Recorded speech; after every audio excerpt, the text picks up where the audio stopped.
Alors, bonjour tout le monde. On va peut-être juste se donner quelques minutes là, pour que les gens finissent de prendre leur petite gorgée de café, puis on va commencer.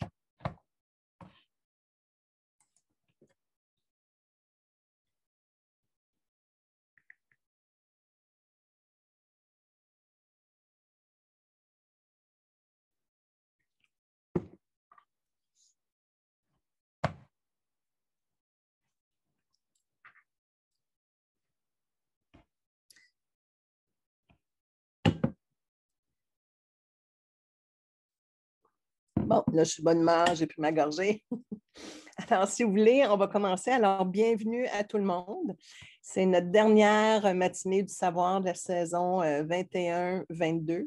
Alors, on est super contents là, que ça a bien été cette année. Puis là, on vous donne, tu sais, comme ils disent, la cherry on the Sunday. Là. Alors, une des meilleures présentations pour la fin. Alors, ça va être la conséquence de la COVID-19 sur nos enfants avec nos pédiatres à Montfort, le docteur Julino et docteur Hilary Miron. Alors, je vais juste faire une petite bio. Alors, docteur No, elle est professeure adjointe et chercheure clinicienne à Montfort et à l'Université d'Ottawa. Elle a fait son école de médecine à l'Université d'Ottawa et sa résidence de pédiatrie à l'Université de McGill et a terminé sa résidence à l'Université d'Ottawa, CHIO, en 2002. Elle est pédiatre consultante à l'hôpital de Gatineau de 2002 à 2008. Ensuite, elle s'est jointe en 2006 à une pratique à temps plein à Montfort pour établir le département de pédiatrie et développer des soins néonataux de niveau 2 au centre familial de naissance, ainsi que la clinique consultative de pédiatrie à Montfort. Elle est la chef du département de pédiatrie de l'hôpital Montfort de 2009 à 2020. Comme mentionné, elle est professeure adjointe à l'Université d'Ottawa et chercheur clinicien à l'Institut du savoir. Elle est mère de 2 enfants. Donc, elle peut vraiment bien nous parler de la pandémie. Alors, bienvenue, Dr. No. Notre prochaine invitée, c'est Dr. Hilary Miron, qui est pédiatre générale à l'hôpital Montfort et à CHIO. Elle est titulaire d'un baccalauréat en sciences de l'Université de Guelph, d'une maîtrise en administration publique de l'Université de Queen et a obtenu son doctorat en médecine à l'Université d'Ottawa. Elle a fait sa résidence de pédiatrie à CHIO et a suivi une formation supplémentaire en pédiatrie académique et en sommeil pédiatrique. Et c'est le fun comment est-ce qu'on apprend sur vous autres. Hein? La docteure, excusez. La docteure Miron vit à Ottawa avec son conjoint et ses 2 enfants. Alors, elle aussi, elle a une super belle expertise. Alors, je vous laisse à vous. Merci beaucoup. Merci pour l'invitation de présenter aujourd'hui. Est-ce que vous m'entendez bien? Oui, je crois que oui. Oui, on t'entend bien. Je vais juste interrompre et on demandait les questions à la fin pour, si possible. Ou sinon, écrivez-les dans le chat puis je vais les monitorer. Merci. Parfait. Est-ce que tu veux aller à la prochaine diapo? Merci. Donc, nous avons été demandés pour présenter sur les conséquences de la COVID-19 sur nos enfants. Nous trouvions que c'était important de commencer par décrire les impacts directs de la COVID-19 chez les enfants pour connaître les données, les statistiques, comment malades sont les enfants comme tels du COVID-19, pour ensuite expliquer le stress engendré par la pandémie sur les jeunes familles et les enfants, et ensuite regarder l'impact de la pandémie sur nos enfants qui sont plus à risque, nos enfants plus complexes ou dans les communautés marginalisées. C'était un gros sujet quand même à couvrir dans 1 heure, donc on va essayer d'aller le plus vite que possible. On a essayé de toucher un peu de tout. On a fait une grande recherche d'articles, sites web, de données, de gouvernement du Canada, d'Ontario et tout, pour essayer de trouver ce qui est le plus à jour maintenant, ce qui est le plus pertinent pour nos enfants ici au Canada puis à Ottawa. Alors, j'espère que on va réussir à tout finir, mais c'est certain qu'on va laisser un petit peu de temps pour les questions à la fin. Alors, je pense qu'on peut commencer avec les statistiques un peu au niveau du Canada. Ici, on voit que, comme j'ai déjà commencé avec juste les données qu'on retrouve chez les enfants au Canada puis en Ontario. Donc, en date du 6 juin, je pense que c'est que j'ai, au Canada, il y a quand même eu plus de 3 800 000 cas de COVID, mais on sait que ça, c'est un sous-estimé. La plupart du monde ne sont plus testés, donc on estime que ce numéro-là est probablement 10 fois plus. Et on voit que l'Ontario était la province qui a le plus de cas. Alors, prochaine, on va regarder la distribution des cas au Canada selon l'âge. Ça, c'est des statistiques encore qui viennent à partir de 10 juin 2022. Puis les données démontrent que 20 % des cas confirmés sont chez les enfants. Par contre, ceci est encore une sous-estimation car les enfants sont très peu testés. Et si on regarde les études, ça démontre que l'incidence chez les enfants est égale à celle des adultes. Il y a une étude qui a été faite chez les enfants de plus de 5 ans qui ont été testés pour une infection soit aiguë ou passée de COVID. Puis le taux d'infection était similaire ou même plus élevé que chez les adultes. Et une étude en février 2022 aux États-Unis a démontré que près de 75 % des enfants de 0 à 17 ans étaient séropositifs pour le COVID, dont un tiers aussi depuis décembre 2021 avec l'arrivée de l'Omicron. On peut aller à la prochaine. Mais ce qui est le plus important, par contre, de parler, c'est vraiment de c'est quoi l'impact comme tel de la maladie chez les enfants. C'est aussi de regarder le taux d'hospitalisation et les maladies graves chez nos enfants. Voici les statistiques encore à partir du 10 juin 2022 des taux d'hospitalisation au Canada selon l'âge. Puis nous savons tous que l'âge est un grand facteur dans la sévérité de la maladie du COVID et que les enfants ont été ceux les moins à risque pour des maladies sévères ou besoin d'hospitalisation. Donc, chez les enfants de 0 à 19 ans au Canada, il y a eu un total de 6 335 enfants admis et le nombre est encore plus élevé chez nos enfants de 0 à 11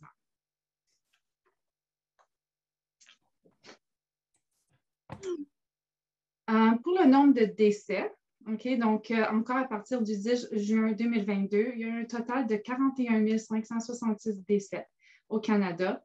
Et pour les enfants de 0 à 19 ans, il y a eu 51 décès chez les enfants. Et en Ontario aussi, en date de juin 2022, il y a eu 17 décès chez les enfants de moins de 20 ans, dont un qui était vacciné au complet. Et nous voyons encore ici, selon les statistiques, que les enfants de 0 à 11 ans étaient ceux le plus à risque de décès. 33 enfants versus 18 enfants pour ceux de 12 à 19 ans.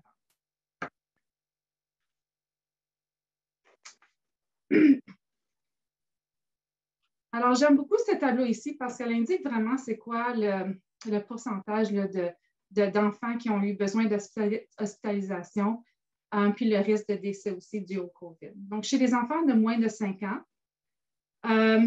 le taux d'hospitalisation était d'environ 2,4 % avec hospitalisation en soins intensifs de 0,2 % puis 20 décès à partir du début de la pandémie. Pour les enfants de 5 à 11 ans, c'était seulement 1,4 % de niveau d'hospitalisation, avec moins de 0,1 % nécessitant soins intensifs et 12 décès. Et pour les enfants de 12 à 19 ans, c'était 0,7 % de chances d'hospitalisation, 0,1 % pour moins de 0,1 % pour les soins intensifs et 18 décès.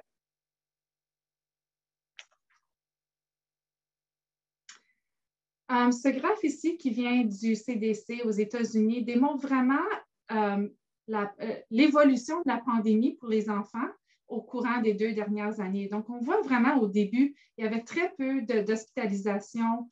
Les enfants étaient peu affectés, soit parce que au niveau comme du virus original, puis ensuite avec les différents variants, les différentes vagues, peut-être une différence aussi au niveau des mesures publiques, de plus en plus d'enfants ont été affectés, nécessitant des admissions. Donc, qu'est-ce que vous voyez ici en jaune? C'est des enfants de 0 à 5 ans, 0 à 4 ans pour les hospitalisations et en noir, les 5 à 17 ans. Puis là, on voit à la fin ici Omicron. Donc, on a vu vraiment une grosse augmentation d'hospitalisation au début avec Delta, puis ensuite encore plus avec la vague d'Omicron qui a touché encore plus les enfants de 0 à 4 ans.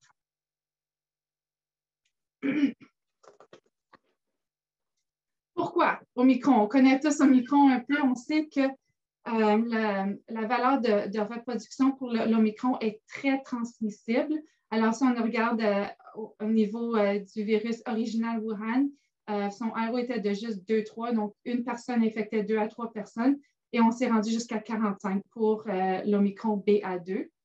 Et donc, on voit vraiment, si tu veux cliquer encore, Hillary, qu'il y a eu une grosse augmentation de cas chez les enfants.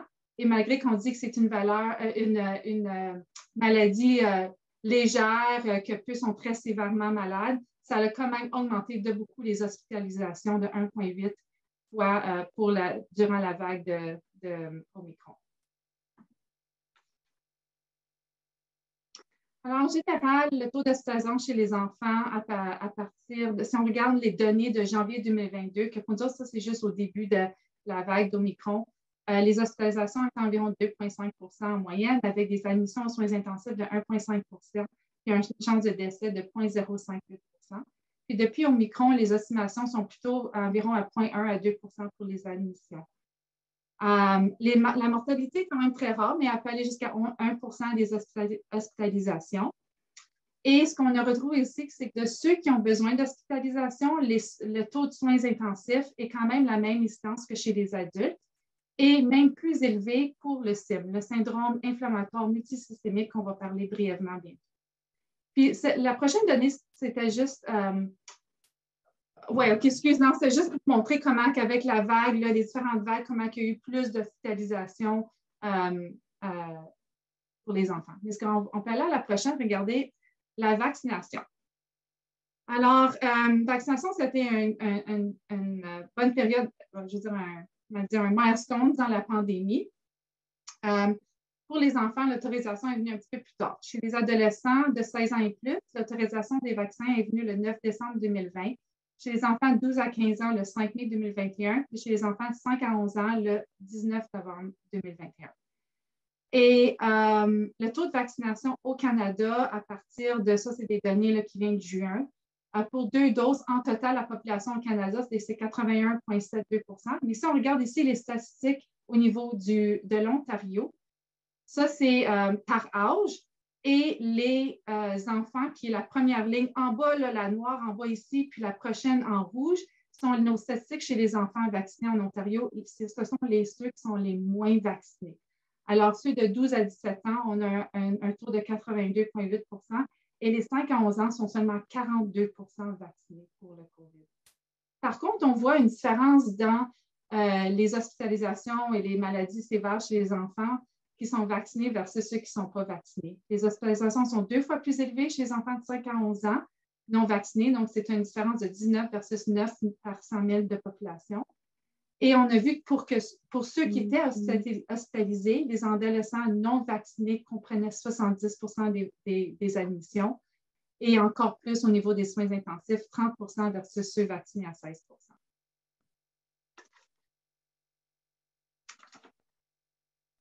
Donc, le COVID chez les enfants se présente habituellement d'une façon très légère. Les enfants ont peu de symptômes ou même jusqu'à 30 à 50 des enfants vont être asymptomatiques. Puis, ça peut aller juste avec toute la panoplie là, des symptômes qu'on retrouve aussi chez les adultes, la fièvre, toux, fatigue, mal de tête, myalgie, perte d'odorat, perte de goût. Alors, la même symptomologie qu'on voit chez les adultes. Chez les adolescents, les enfants avec complexité médicale, c'est eux qu'on voyait plus une prédominance de manifestations respiratoires et de symptômes un peu plus neurologiques tels que céphaliques. Et chez les nourrissons, donc les bébés, on voit plutôt une présentation de fièvre, d'apnée et même aller jusqu'à convulsion.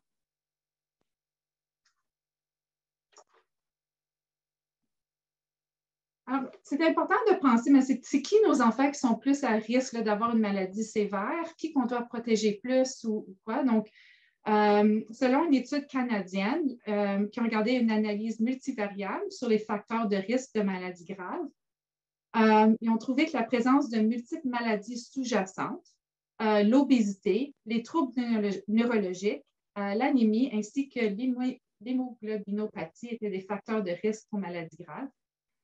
De plus, selon d'autres données là, de surveillance canadienne, la proportion des cas de COVID-19 hospitalisés ou admis aux soins intensifs était de 4 fois plus élevée chez les jeunes de 12 ans et plus qui présentaient une immunodéficience.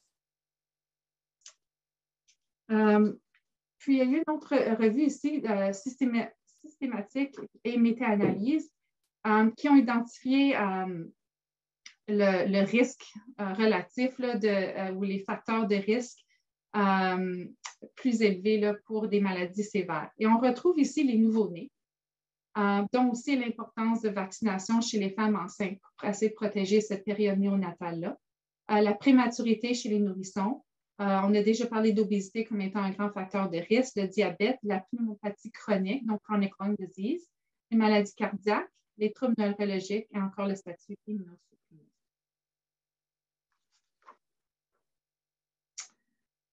Donc, parlons de c'est quoi ces complications post-infectieuses du COVID-19 qui sont devenues vraiment importantes chez les enfants. En premier, c'est, tu peux aller à la prochaine, c'est le SIM. Donc, le MIST, ou le SIM en français, c'est le syndrome inflammatoire multisystémique de l'enfant.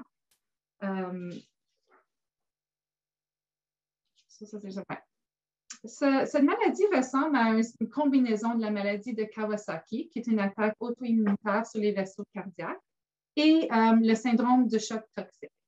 Il y a eu une alerte nationale en avril 2020 en Angleterre qui ont constaté qu'il y avait un groupe d'enfants qui se présentaient avec choc cardiovasculaire, fièvre et hyperinflammation. Depuis ce temps-là, il y a eu vraiment la définition de c'était quoi le syndrome inflammatoire multisystémique. Vraiment, la définition, c'est un enfant qui se présente 2 à 6 semaines après une infection avec COVID, même si on a une infection légère. Et maintenant, ça ne comprend pas ceux à facteur de risque, c'est n'importe quel enfant qui sont à risque. Ces enfants-là se présentent avec une fièvre 24 heures ou plus, avec une évidence d'inflammation au labo et une atteinte multisystémique sévère, donc 2 ou plus systèmes impliqués. La Société canadienne de pédiatrie a même émis un document de principe pour ce syndrome ici, qui a été énoncé le 8 juillet 2020, mais mis à jour au printemps, parce que vraiment, ils ont eu une augmentation de cas. Puis, c'est vraiment utile à lire, là, en fait, de comment faire le diagnostic ainsi que les traitements pour ces jeunes.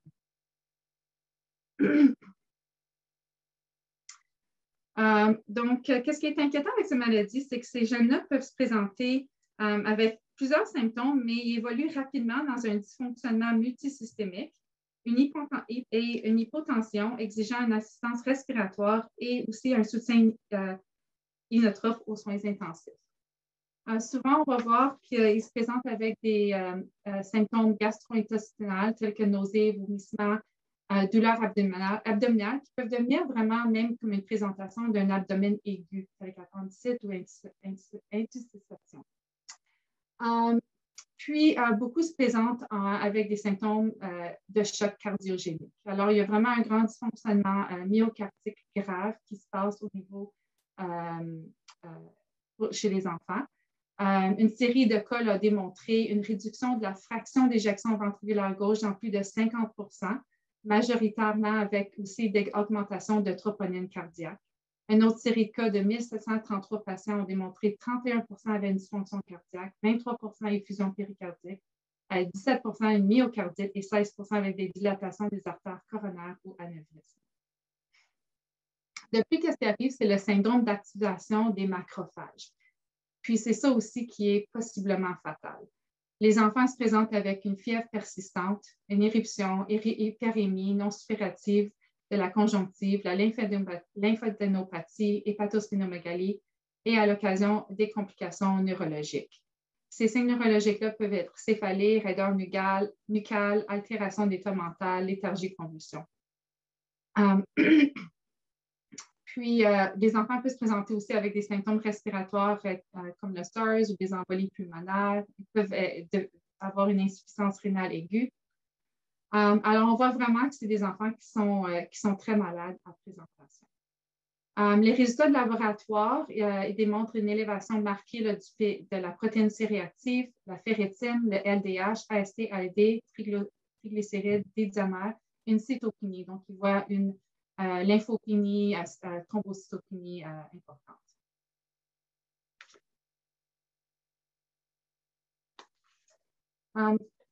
Puis juste en parlant, juste vite fait avec la distinction entre, parce que là, qu'est-ce qui va arriver? C'est comment on fait la distinction entre la maladie de Kawasaki et le SIM. Mais le SIM a beaucoup plus une présentation gastro-intestinale, comme je vous ai dit, et un dysfonctionnement cardiaque plus que les enfants avec la maladie de Kawasaki. Alors, le SIM, comme tel, a quand même affecté plusieurs enfants. Jusqu'à 0,5 à 3,1 des enfants infectés au COVID peuvent développer le SIM. Alors, comme si on pense au nombre des enfants qui ont tombé malades avec Omicron ou le Delta, on a vu vraiment une grande augmentation dans l'hospitalisation chez les enfants pour le SIM tout partout au travers du Canada et du monde. À partir d'octobre 2021, il y a eu 269 cas rapportés de 0 à 19 ans et 36 admis aux soins intensifs. Et l'âge médian des enfants est environ 58 étaient âgés de 5 ans ou plus. De bonnes nouvelles, la plupart se rétablissent complètement et il n'y a eu aucun décès associé au SIM jusqu'à ces données-là d'octobre 2021 au Canada.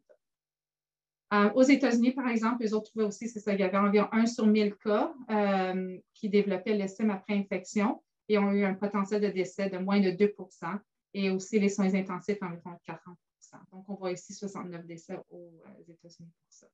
Et je pense que c'est ça qu'on voit aussi à CHIO, comme en parlant avec nos collègues de maladies infectieuses, ils ont vraiment vu une grande augmentation des hospitalisations à CHIO pour le SIM. Donc, des fois, ils voyaient ça même jusqu'à 6 patients par semaine. On voit ici l'âge moyenne. Ceux qui sont les plus affectés sont les enfants de 5 à 11 ans, suivis de ceux de 1 à 4 ans et ensuite les adolescents de 12 à 15 ans.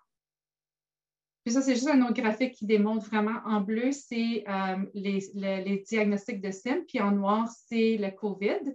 Et on voit avec les vagues qu'on avait une augmentation des hospitalisations pour le SIM. Mais qu'à la fin ici, même avec une grande augmentation au niveau de l'Omicron, on a eu une augmentation dans les admissions de SIM, mais après, à la fin, on a commencé à avoir une grande diminution. Puis ici, on voit que c'est là où les enfants aussi ont été vaccinés. Donc, à la prochaine dia, quelqu'un a regardé ça et a regardé, mais c'est quoi l'incidence pour les enfants vaccinés d'avoir le SIM? Donc, ils ont regardé les enfants de 12 à 20 ans qui étaient vaccinés en août 2021. Il y avait 21 335 331 enfants vaccinés et seulement 21 patients avaient été identifiés comme le SIM. Et donc, tous étaient hospitalisés, puis il y a eu quand même 57% qui ont besoin de soins intensifs, mais ils ont estimé que le taux de SIM pour les enfants ou les individus vaccinés était de 1 dans 1 million. Donc, une grande diminution possiblement là, de la maladie de SIM si les enfants sont vaccinés. La COVID longue est un autre syndrome post-infectieux que les enfants peuvent avoir, que vous connaissez très bien chez les adultes. Comme vous savez, ça a été décrit en 2020 chez les adultes. Puis en 2021, il y a des cas qui ont été rapportés chez les enfants et les adolescents. C'est juste un ensemble de symptômes là, qui persistent après une infection au SARS-CoV-2. Puis, les études sont très variées, puis il y a très peu d'études vraiment bonnes chez les enfants aussi, avec des bonnes cohortes ou des cohortes qui n'ont pas eu le COVID. Donc, c'est vraiment difficile d'identifier cette maladie-là comme telle chez les enfants. Il estime certaines études de 10 à 40 des enfants peuvent avoir des symptômes mineurs qui persistent. Mais ce qu'on voit aussi, c'est que ces symptômes mineurs-là, quand même, peuvent avoir vraiment un impact sur la qualité de la vie de l'enfant et sa scolarité. Ça, c'est un article que j'ai trouvé qui a fait une recherche d'articles en février 2022 qui ont identifié 48 articles. Puis encore, c'était surtout des études de cas, des séries de cas, mais les autres, ils décrivent au moins les symptômes qu'on retrouve chez les enfants avec la longue COVID ou le syndrome post-infectieux, avec la grande variabilité de pourcentage qu'on retrouve là, les symptômes. Donc, si on regarde douleur à la poitrine, c'était de comme 1 à 31%. Mais c'était les mêmes symptômes qu'on retrouve souvent chez les adultes, le brain fog, difficulté de concentration, l'insomnie, l'irritabilité, le changement d'humeur, les céphalies qui persistent, le désordre de l'odorat ou du goût qui persiste. Alors, c'est comme pas mal les mêmes symptomologies que les autres. Donc, ça, c'était un peu sur les effets du COVID comme tel sur l'enfant. Maintenant, on va parler des effets de la pandémie sur nos enfants et je donne la parole à mon ami, Dr. Miron. Alors, merci, Julie. Alors, moi, je vais te parler des effets indirects du COVID sur la santé des enfants. Il y a beaucoup écrit dans ce domaine, dans la littérature scientifique et peut-être plus dans les médias formels, les médias sociaux. Alors, en faire une survol de cette question énorme aujourd'hui, buckle up, ça serait beaucoup. Je vais commencer avec ce rapport fait par le CAN-COVID, qui est un organisme qui comprise une communauté de chercheurs scientifiques fondée par le gouvernement canadien, qui a le but de produire et diffuser rapidement des connaissances crédibles sur le COVID-19 et ses effets. Alors, ils ont fait 7 rapports au titre des effets indirects du COVID sur la santé des enfants, publiés en printemps 2021. Et le résumé exécutif est utile comme une définition de c'est quoi les interventions de santé publique liées à COVID-19 avec un accent sur la santé mentale. Alors, les interventions de laquelle je parle, ça comprend le confinement, la fermeture des écoles et la distanciation physique. Les chercheurs ont dit dans leur sommaire que c'est difficile de séparer ces impacts négatifs des mesures en matière de santé publique de la peur du virus comme tel. Les effets négatifs des mesures de santé publique sur le développement des enfants aussi ne peuvent pas se manifester pleinement avant des années et ça nécessite des études plus longitudinales. Les chercheurs ont surtout mis l'accent sur la santé mentale et il y a en fait moins de recherches sur les impacts physiques, développementaux des mesures en matière de santé publique. Il y a peu de recherches dans les changements sociaux, particulièrement pour les adolescents. Et les thèmes de cet rapport de CAN-COVID nous a informé les choix de thèmes pour aujourd'hui. Mais au fait que ça fait une autre année s'est passée depuis ce rapport de CAN-COVID, on a ajouté quelques autres thèmes qui se sont ressortis des nouveaux données. Alors, on va se parler aujourd'hui des délais des services médicaux, la santé mentale des enfants et des jeunes familles, les familles avec des enfants complexes, des troubles alimentaires, la maltraitance des enfants, l'obésité et l'activité physique, développement et réussite scolaire et les communautés marginalisées. Alors, peu de topics, pas beaucoup. Aussi, en pensant à l'impact de ces effets sur les enfants, on doit se souvenir qu'il y a une bonne littérature sur l'effet de stress en enfance, qui a des effets à long terme. Et ceci est important. Je mets ici un rapport de American Academy of Pediatrics qui se parle de ça. En fait, ça s'appelle des ACEs, Adverse Childhood Experiences. Alors, les importants sont là pour 2 raisons, je pense. Les effets de stress sont sur un cerveau qui est en train de développer. Ceci est plus à risque à changer les patterns de comportement de toute la vie longue. Deuxièmement, les enfants ont des vies plus longues que les adultes devant eux. Alors, les effets cumulatifs vont durer plus longtemps en termes absolus. Nous sommes, comme on a dit, très limités avec le temps aujourd'hui. Alors, je voulais aussi mentionner, faire un petit plug, que j'ai déjà partagé mes opinions à ce sujet en décembre 2021, notamment juste avant l'arrivée d'Omicron, sur cette balado que tu peux accéder n'importe quand. Le thème dans le balado que j'ai essayé de communiquer était que l'isolement social prolongé et le confinement à la domicile ont eu des effets spécifiques sur les enfants, distincts de ceux sur les adultes. De mon avis, c'était des bouleversements dans les routines qui étaient au fond du problème. Et les routines sont vraiment fondamentaux à la santé des enfants. On va revenir à thème plus tard. Depuis cette entrevue-là, cette balado, il y a sorti un flot continu de nouvelles données. On va essayer de focuser sur ce qui est nouveau dans le restant des diapos. Alors, je vais passer la parole à Dr. No pour un moment. Oui. Donc, pour commencer, les effets de la pandémie, il y a eu une grande répercussion sur les services chez les enfants, les temps d'attente et tout. Il y a eu un article récemment de CHIO dans les journaux qui démontrait que nos enfants attendent plus longtemps que jamais pour les services médicaux, les services de thérapie, et que les enfants attendent plus longtemps que les adultes en Ontario. À Ottawa, les enfants attendent 4 fois plus longtemps pour leur IRM que les adultes. La moitié des enfants attendent beaucoup plus longtemps que recommandé cliniquement pour leur chirurgie. Les adolescents avec des problèmes de santé mentale attendent 5 à 6 fois plus longtemps que les adultes pour avoir des services au niveau de thérapie ou d'évaluation et tout. Et puis, juste cliquer encore, Hillary, pour juste, comme on dit, hot off the press, comme les CHIO ont récemment aussi tweeté, puis c'est dans les journaux qu'ils ont eu un printemps record à CHIO dans les urgences et dans les admissions à CHIO, parce que les enfants ont encore de la misère à accéder soit à leur médecin de famille ou accéder à des services là, d'évaluation parce qu'ils ont soit une fièvre ou un rhume ou des choses qui ont besoin d'évaluation. Donc, c'est encore très achalandé à CHIO et les enfants attendent encore très longtemps pour leur service.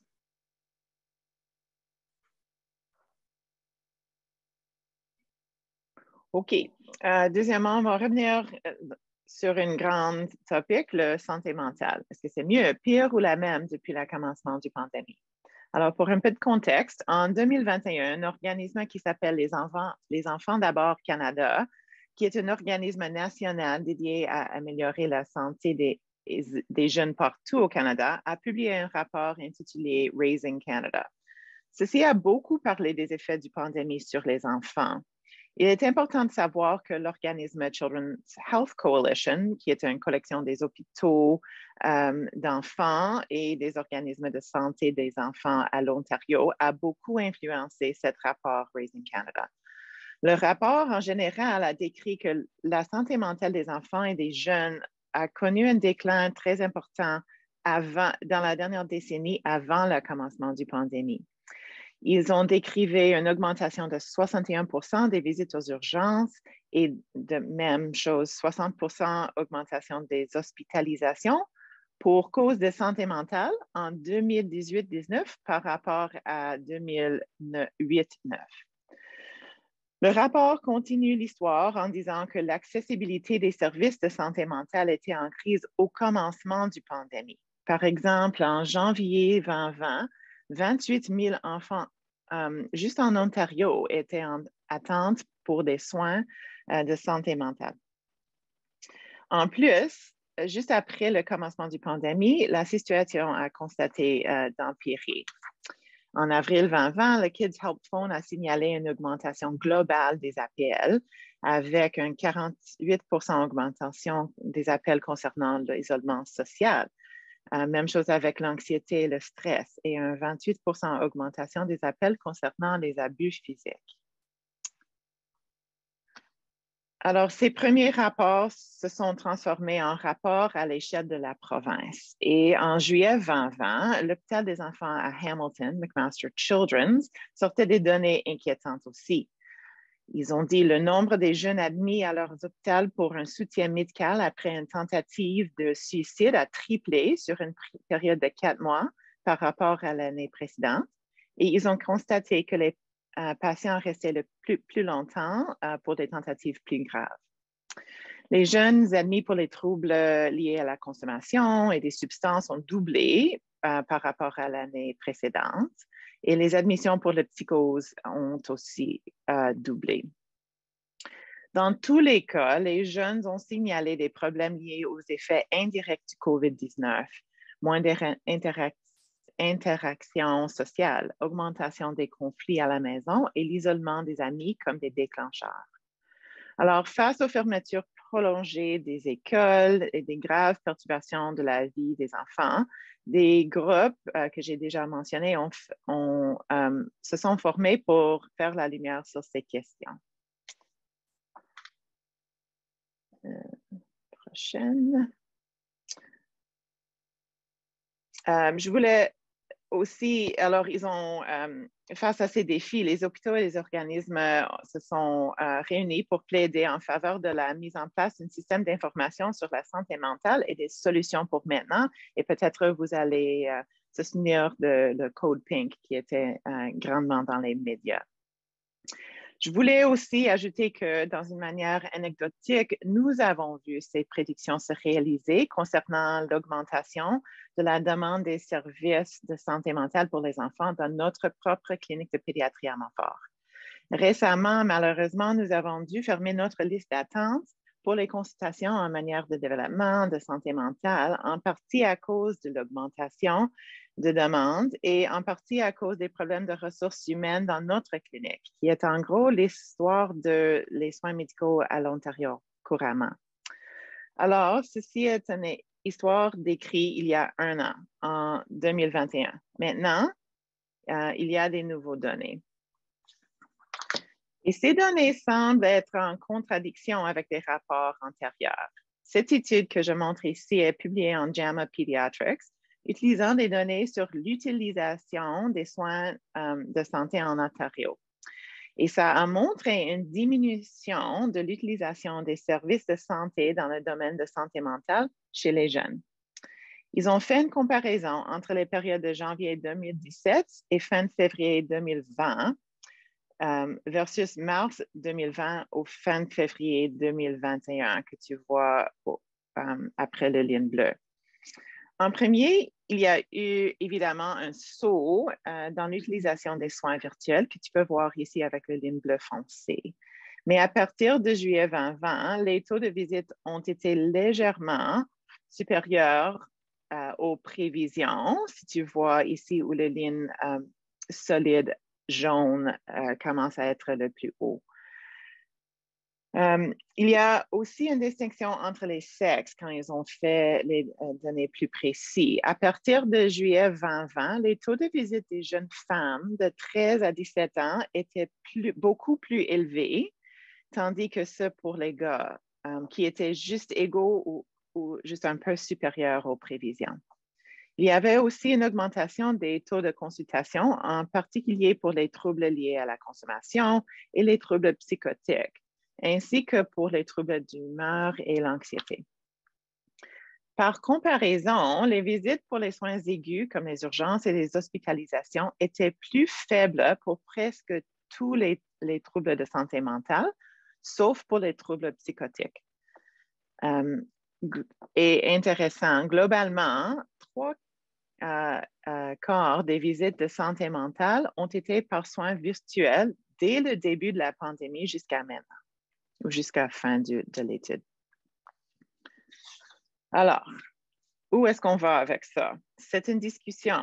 Est-ce que les données que je viens de présenter représentent une amélioration initiale de santé mentale, une lacune de service, aucun changement lié aux mesures de pandémie, ou tout simplement un délai en présentation? Ou est-ce que c'est une vraie vague qui s'en vient? Comme nous l'avons dit au début de cette section, la majorité des données sont encore à venir. Ici sont des initiatives que j'espère vont combler la vide. Le premier est un protocole pour une grande étude que je montre ici, prospective en Ontario, utilisant des grandes bases de données, qui va avoir lieu dans les années suivantes, mais où il n'y a pas des résultats encore. Ceci s'appelle Popcorn. C'est une initiative du gouvernement fédéral pour investir 6,7 millions de dollars sur 2 ans dans une plateforme de recherche pédiatrique COVID-19. Et l'objectif est en général de mieux comprendre l'impact de la pandémie sur les enfants, incluant la santé mentale, mais pas exclusivement pour ça. Intéressant, il sera dirigé par une chercheure du Centre hospitalier universitaire Saint-Justin à Montréal. Mais Popcorn soutiendra 16 sites de recherche dans les hôpitaux pédiatriques du pays, incluant Ottawa et Chio. Alors, plus que la santé mentale directe des enfants, on doit discuter aussi la santé mentale des familles qui ont un impact profond sur ces enfants. Les données sur la santé mentale et le fonctionnement des familles sont plus claires que ceux que je viens de présenter. La pandémie, ça égale du stress financier, insécurité d'emploi, logement, alimentation, sans oublier la maladie et les décès liés directement aux pandémies. En général, les familles ont perdu entièrement ou en partie leur soutien.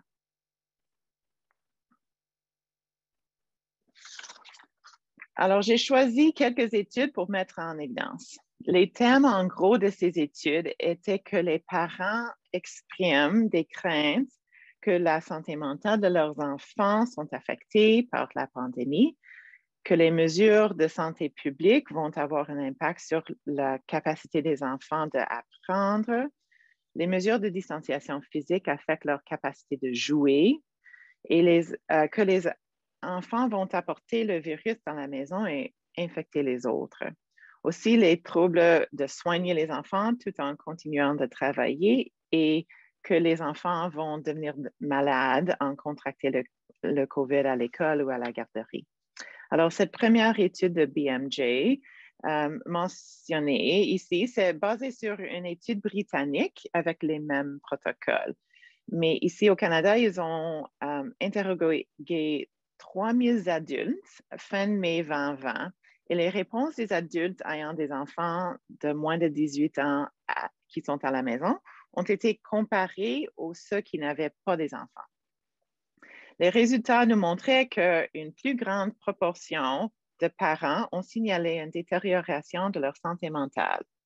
En particulier affectées, c'était les femmes, moins de 35 ans, les personnes souffrant d'un handicap ou un problème de santé mentale préexistant, et les parents des enfants les plus jeunes étaient également plus touchés que les parents des enfants plus âgés. La deuxième étude, c'est similaire.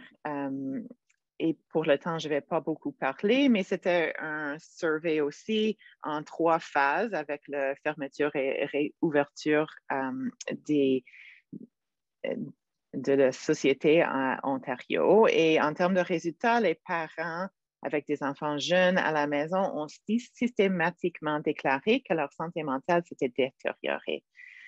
Ils mentionnaient les consommations davantage d'alcool, qu'ils avaient des pensées ou des sentiments suicidaires et que la santé mentale de leurs enfants était dégradée.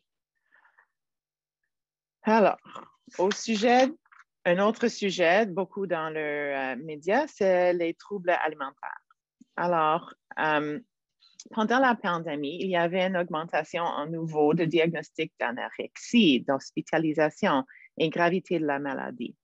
Les déclencheurs semblent être liés à l'isolement social, changement de la routine, utilisation accrue des médias sociaux et détérioration de la santé mentale en général. Les graphiques ici que je montre sont d'une étude utilisant les données de 6 hôpitaux de soins tertiaires au Canada entre le 1er janvier 2015 et le 30 novembre 2020. Le graphique montre tous les patients âgés 9 à 18 ans avec un nouveau diagnostic pendant cette période, un nouveau diagnostic d'anorexie. Et il y avait plus que 1800 enfants dans cette période. Mais notamment, si tu regardes les données en jaune, les nouveaux diagnostics ont augmenté dans la pandémie, dans la première vague, dans une façon assez aiguë. De même, les hospitalisations de ces patients nouvellement diagnostiqués ont augmenté. Ces tendances étaient plus prononcées dans les provinces canadiennes où il y avait des taux plus élevés d'infection de COVID-19 et les marqueurs de gravité de la maladie de anorexie étaient moins bons chez les patients diagnostiqués pendant la première vague plutôt qu'avant la pandémie, notamment une progression plus rapide, une perte de poids moyenne plus importante et une bradycardie plus profonde. Un autre thème inquiétant est la maltraitance des enfants. Il y avait une grande diminution des signalements à l'aide d'enfance dans notre région, initialement dans la pandémie. Au même temps, CHIO a vu une grande élévation des blessures chez les nourrissons, comme expliqué dans ce rapport dans les médias. CHIO a même pris la décision de sortir avec ces histoires dans les médias avant d'avoir des données publiées à cause de la gravité de cette situation.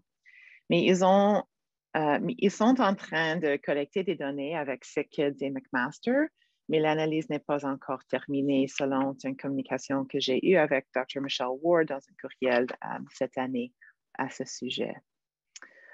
Alors, j'ai essayé de trouver des autres données au Canada et c'était un peu difficile. Le plus récemment publié que je pouvais trouver, c'était cette étude ici, qui est des suivis au cours de la deuxième année du pandémie. Et ils ont pris des données du monde entier. Ils ont utilisé des données des États-Unis, Brésil, Colombie, Angleterre, tout part, incluant Ontario et Québec. Et les analyses étaient compliquées, mais ils ont effectivement comparé non seulement les taux de maltraitance, mais aussi le fonctionnement comme tel des organismes des aides à l'enfance. Dans tous les pays, COVID-19 a eu un impact négatif considérable sur le fonctionnement des aides d'enfance et par conséquence sur les enfants et les familles qu'elles servent, en perturbant les services en personne. Alors ça, comme tel, c'est un impact sur la maltraitance des enfants. Je vais passer à Dr. No encore pour un moment. Oui. La pandémie a aussi eu un grand impact sur les bonnes habitudes de vie chez les enfants et chez les adolescents.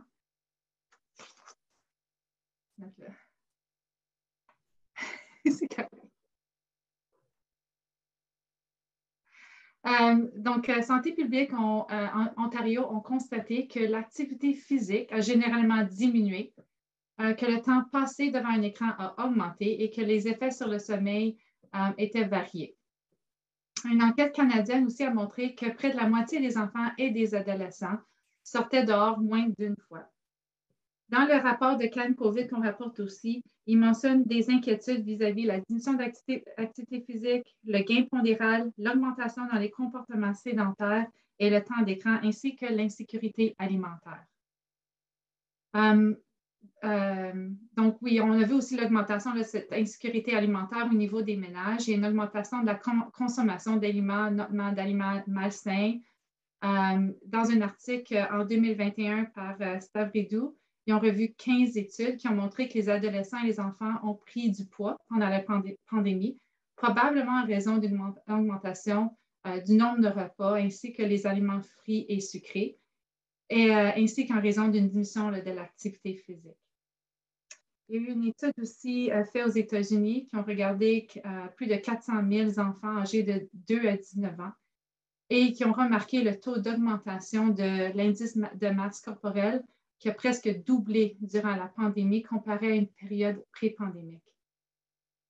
Puis l'augmentation rapide de l'IMC était plus prononcée chez les enfants déjà obèses et chez les jeunes enfants en âge scolaire. Ça, c'est aussi une grande... ce qu'on remarque aussi dans notre clinique. On voit beaucoup d'enfants après... peut-être pas les avoir vus en personne, mais qu'on les revoit 1 an ou même peut-être 2 ans après en personne, qu'on voit une grande augmentation dans leur IMC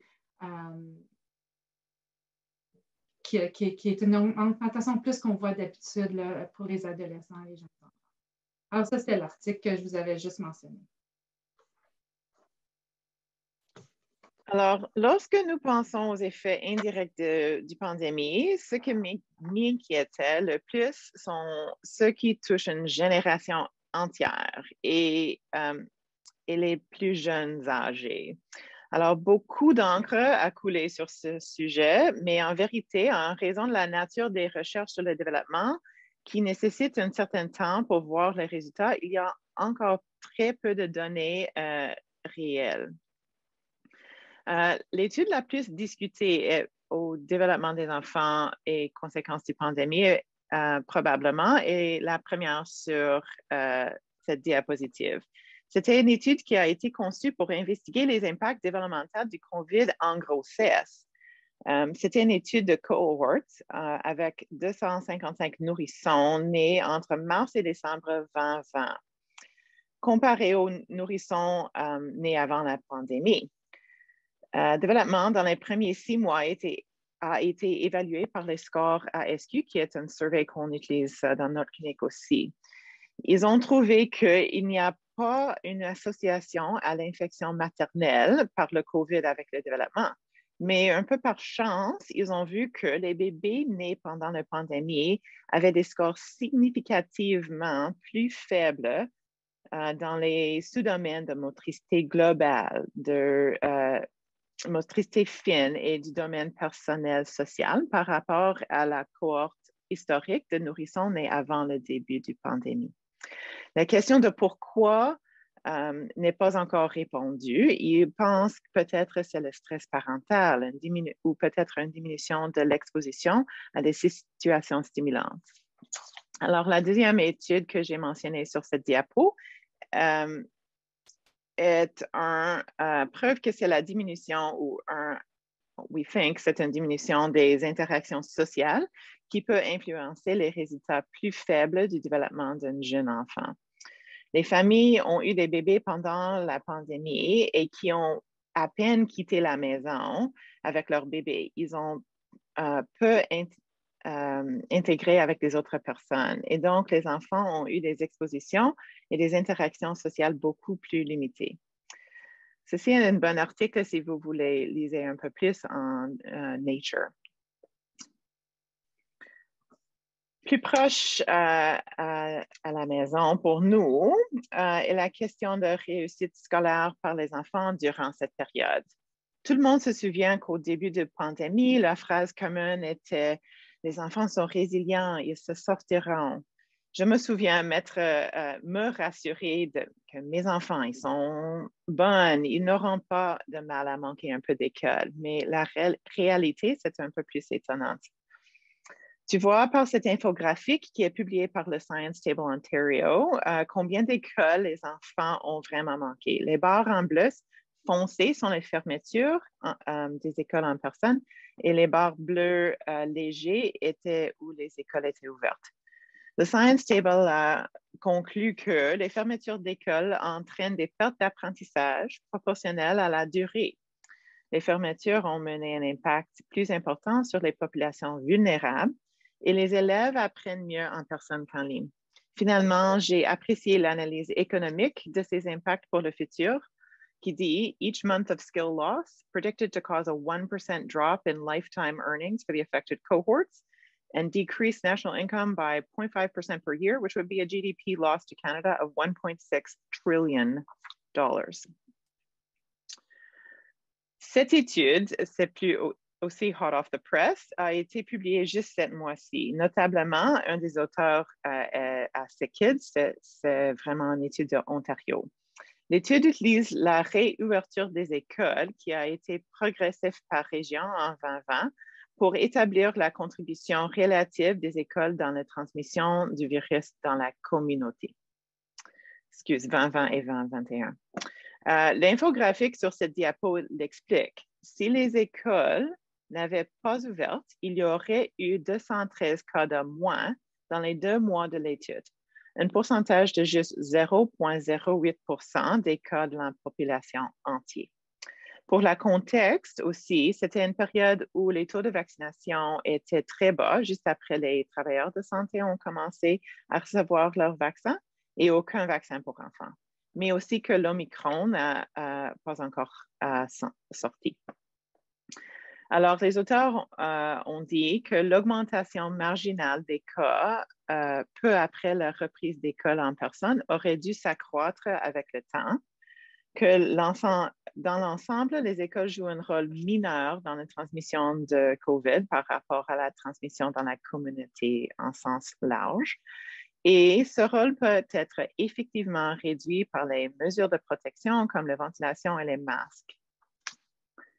Je me demande si on a le temps pour vraiment expliquer ces diapos qui s'en viennent parce que je veux laisser un peu de temps pour les questions et je suis consciente qu'on a juste 5 minutes. Alors, je vais laisser ces diapos, malheureusement, aux communautés marginalisées, mais vraiment, en gros, on sait que tout ce qu'on a parlé aujourd'hui sont plus présentes si vous les regardez à travers les yeux des personnes vulnérables. Moi, j'ai choisi des études au sujet des enfants dans les familles avec les enfants complexes. Et ça dit toute la même chose. Les familles avec des enfants complexes sont en crise en plus. Ils ont perdu tous leurs services. Les enfants ont eu les régressions, les comportements à la maison avec les enfants qui étaient déjà difficiles. Les enfants sont toujours à la maison avec leurs parents en manquant ces services. Alors, c'est vraiment une crise et on a vu ça dans nos cliniques aussi. Mais je ne vais pas beaucoup expliquer ces diapos. Alors, je vais laisser à Dr. No de faire les conclusions. Merci. Okay. En conclusion, les enfants et les adolescents ont été relativement épargnés là, des effets directs de l'infection du COVID-19, mais le risque est quand même plus élevé chez nos enfants vulnérables. Et le CIM est une maladie grave et potentiellement fatale, ayant plus d'hospitalisation comparée à la période infectieuse comme telle pour les enfants. On sait aussi que le taux de vaccination de COVID-19 chez les enfants est le plus bas comparé aux autres groupes d'âge. Puis on sait que la vaccination peut protéger les enfants contre la maladie sévère et possiblement contre les syndromes post-infectieux tels que le CIM et la COVID longue. Donc, c'est ça l'importance, c'est de continuer à promouvoir la vaccination chez les jeunes comme médecins dans nos cabinets. Les impacts indirects de la pandémie sont encore plus importants sur les enfants. Comme on a assez touché un peu de tout, mais on n'a pas touché tout. Il en reste encore plus à parler. On voit beaucoup les effets de la pandémie chez nos enfants aussi dans notre pratique.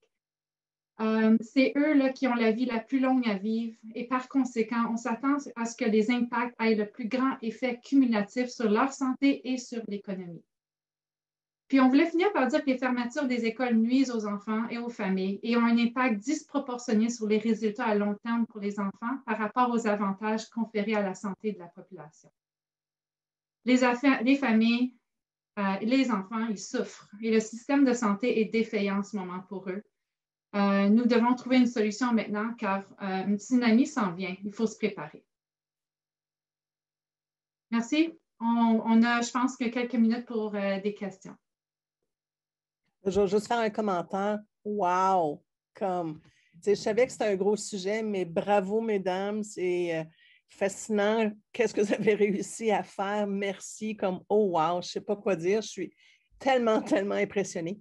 Alors oui, s'il y a des questions, soit par chat ou en personne, en personne, je veux dire en parole, c'est à vous. Là, je ne sais pas si je vois des mains. Là.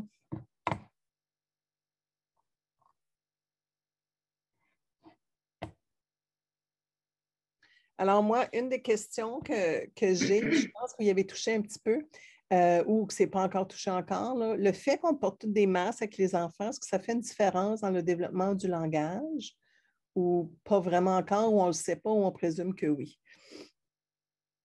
Alors, je pense que j'ai sauté ça dans mon diapo, mais j'avais un petit le deuxième point. Les premières données suggèrent que l'utilisation des masques n'a pas des effets négatifs sur le développement émotionnel ou linguistique des enfants.